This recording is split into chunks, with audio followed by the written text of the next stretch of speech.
আসসালামু আলাইকুম। আমি এখন বানাচ্ছি খুব সহজ এবং কম খরচে তৈরি তরমুজের রুহু আফজা, একদম ন্যাচারাল জিনিসপত্র দিয়ে এবং খুবই কম খরচে। আমি এখানে একটা 100 টাকা দামের 2 কেজি 2.5 কেজির একটা তরমুজ ব্যবহার করতেছি আর 1 কেজি চিনি।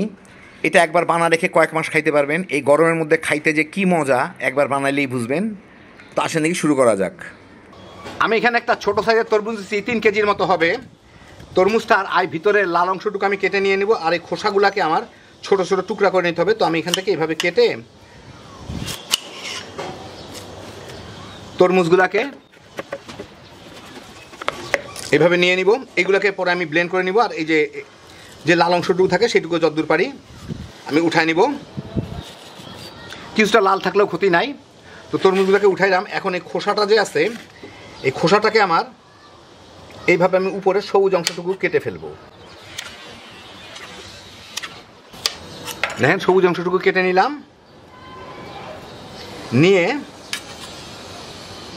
এইটাকে আমি ছোট ছোট টুকরা করে নিব। টুটি ফুটির মতো যেরকম টুকরা করি আমরা, ঠিক সেরকম ছোট ছোট টুকরা করে নিব।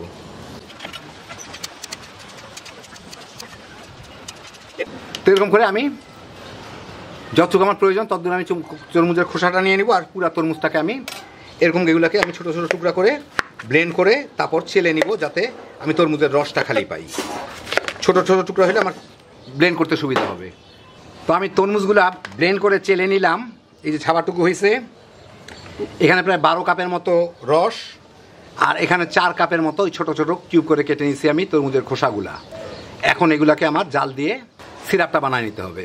এখন আমি জুসগুলাকে একটা কড়াইয়ের মধ্যে নিয়ে নিলাম। এর সাথে আমি 1 কেজি চিনি দিব।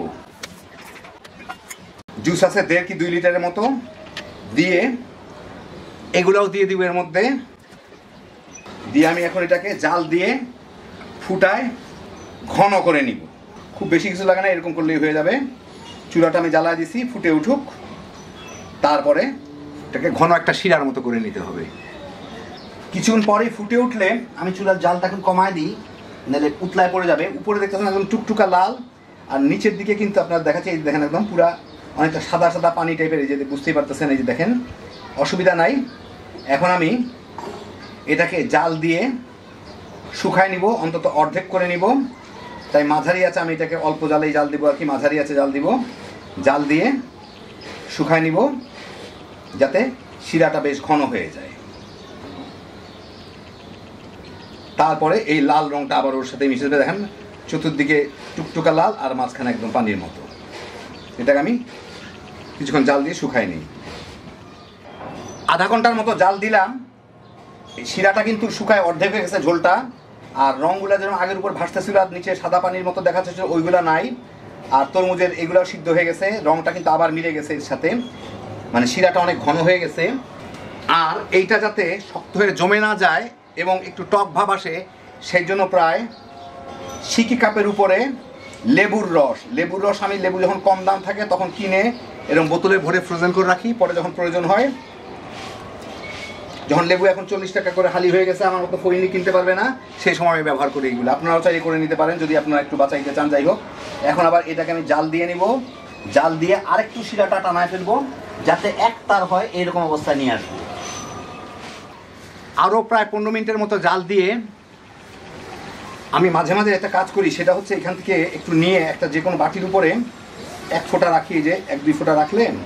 তারপর এইটা যখন একটু ঠান্ডা হবে তখন আমি হাতে দিয়ে দেখবো যে এটা এক তারের মতো হয়েছে নাকি। তো এখানে একটু রাখলাম, একটু ঠান্ডা হোক। এই মিনিট খানেকের মধ্যে ঠান্ডা হয়ে যাবে। এটা একটু সরাই দিই, তারপর আমি দেখবো এক তার হয়েছে নাকি। ঠান্ডা প্রায় হয়ে গেছে। এখন আমি এটাকে দেখবো। এই যে দেখেন, হালকা একটা তার হচ্ছে, একদম হালকা একটা তার হচ্ছে, খুব হালকা একটা তার হচ্ছে। এইটাই আমার যথেষ্ট, একদম বড় হবে না, কোনো মতে একটু তার হইলেই হইল। বেশ আঠা হয়ে গেছে। এখন আমি চুলার জালটাকে বন্ধ করে দিব। বন্ধ করে এটাকে আমি ঠান্ডা করে নিব। তখন আর উপরে এই ফেনা টানাগুলোও কিন্তু থাকবে না, এগুলো সব এর সাথে একবারে মিশে যাবে। তো এটা ঠান্ডা হওয়ার পরে দেখেন উপরে ফেনা টানা কিছু নাই, অনেক ঘন কিন্তু, বুঝতেই পারতেছেন। এখন আমি এর সাথে ফ্লেভারের জন্য একটু গোলাপ জল মিশাবো, প্রায় 2 টেবিল চামচের মতো মিশাবো, কারণ এটা পানিতে দেওয়ার পরে যাতে গোলাপ জলের মতো সুন্দর একটা ফ্লেভার আসে। গরমের সময় মিশাইলে অনেক সময় ফ্লেভার পাওয়া যায় না, সেই জন্য আমি ঠান্ডা করে মিশাইলাম। ভালো মতোই আশা করি মিলে গেল। এখন আমি এটাকে একটা কাচের বয়মের মধ্যে এটাকে ঢেলে নিব। যেহেতু এর মধ্যে পাল্প আছে, বোতলে না রেখে আমি একটা বয়মের মধ্যে ঢালবো। বিসমিল্লাহ।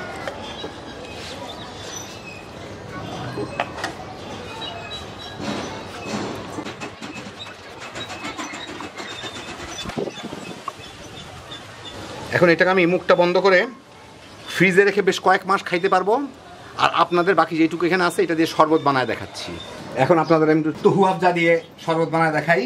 প্রত্যেকটা গ্লাসের মধ্যে আমি একটু করে এই তুহু আফজা দিয়ে নিব।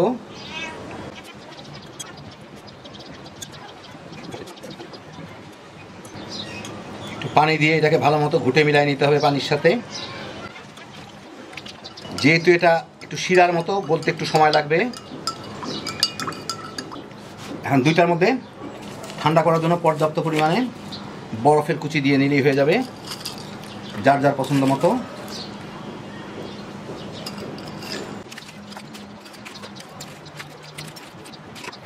উপরে একটু তরমুজের 2-4টা কুচি দিয়ে 2টা তরমুজ কেটে লাগাই দিব। তো এই দেখেন হয়ে গেল আমার দারুণ মজার তুহু আফজা বা তরু আফজা, যাই বলেন না কেন, তরমুজ দিয়ে তৈরি রুহ আফজা কাইন্ডের একটা ড্রিঙ্কস। আমার এখানে 100 টাকা দামের 2-2.5 কেজি ছোটো একটা তরমুজ দিয়ে আর 1 কেজি চিনি দিয়ে হয়ে গেল। এতে প্রায় 50 থেকে 60 গ্লাস হবে। এতে কিন্তু বাড়তি কোনো চিনি অ্যাড করার প্রয়োজন নাই, কারণ এটা কিন্তু যথেষ্ট মিষ্টি। আপনারা চাইলে একটু বিট লবণ টেমন দিয়ে দিতে পারেন। খুব সহজে এটা তৈরি করে আমি যেরকম বয়মে ভরে রাখলাম, এরকম বয়মে ভরে ফ্রিজে রেখে দিতে পারেন। যেহেতু এটার মধ্যে কোনো প্রিজারভেটিভ দেওয়া হয় নাই, সেই জন্য এটাকে ফ্রিজে আরামে 2-3 মাস রেখে দিতে পারবেন। আর যদি পারেন মাসখানেক পরে কিংবা মাস দেড়েক পরে হালকা একটু জাল দিয়ে নিলে আবার হয়ে যাবে, আবার ফ্রিজে রেখে দিবেন। যখন দরকার 1 গ্লাস পানিতে 1.5-2 টেবিল চামচ মিশায় বাচ্চা বড় মিলা তামা করে খায় ফেলাইতে পারবেন। কম খরচে ন্যাচারাল হ্যাপি জোশের একটা ড্রিঙ্ক। আল্লাহ আপনাদের সবাইকে ভালো রাখুন, সুস্থ রাখুন, নিরাপদে রাখুন। ইনশাআল্লাহ বেঁচে থাকলে আবার দেখা হবে। আল্লাহ হাফেজ।